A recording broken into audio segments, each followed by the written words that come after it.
आयुष्यभर ज्यांनी विरोध केले ते आज एकत्र येऊ शकतात. आम्ही तर एका घरातले आहोत. जर मग आमच्या एका घरातलं जर परत जर काय जुळणार असेल तर त्यामध्ये अडचण काय आहे? राज्यातील 267 नगर परिषद व नगरपालिका निवडणुकांच्या धामधुमीनं महायुतीतील तणाव शिगेला पोहोचला असून शिवसेना शिंदे गटातील अंतर्गत नाराजी आता उघडपणे चव्हाट्यावर आली आहे. निवडणुका, गुन्हे, अंतर्गत आरोप प्रत्यारोप आणि महायुतीतील उफाळलेल्या अविश्वासाच्या पार्श्वभूमीवर शिंदे गटातील काही महत्त्वाचे नेते पुन्हा मातोश्रीकडे नजर वळवताना दिसत आहेत.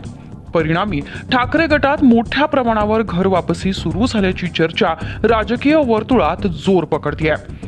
गेल्या 2 दिवसात शिंदे गटातील 2 महत्त्वाच्या नेत्यांच्या ठाकरे गटात झालेल्या प्रवेशामुळे मातोश्रीचे दरवाजे परतणाऱ्यांसाठी खुले झाल्याचा संदेश स्पष्टपणे दिला गेलाय.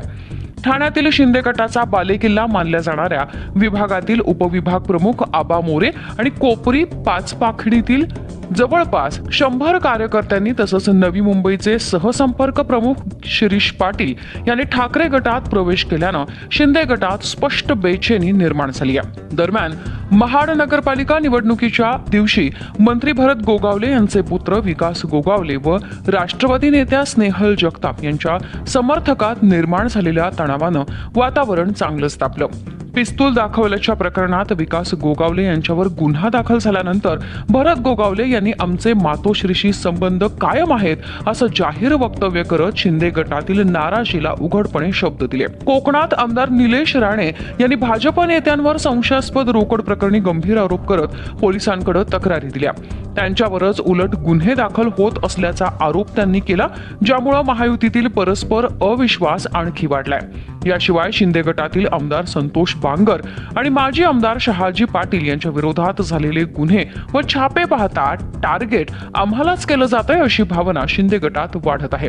दुसरीकडे भाजपकडून देण्यात येणाऱ्या 100%चा नारा, प्रदेशाध्यक्ष रवींद्र चव्हाण यांचं आक्रमक नेतृत्व आणि अजित पवार गटाला मिळणारं प्राधान्य यामुळे शिंदे गटात अस्वस्थता अधिकच गडद होत चालली आहे. महानगरपालिका निवडणुकात काही ठिकाणी भाजप शिंदे गट समोरासमोर उभे राहिल्यानं युतीतील ताण स्पष्टपणे जाणवतोय.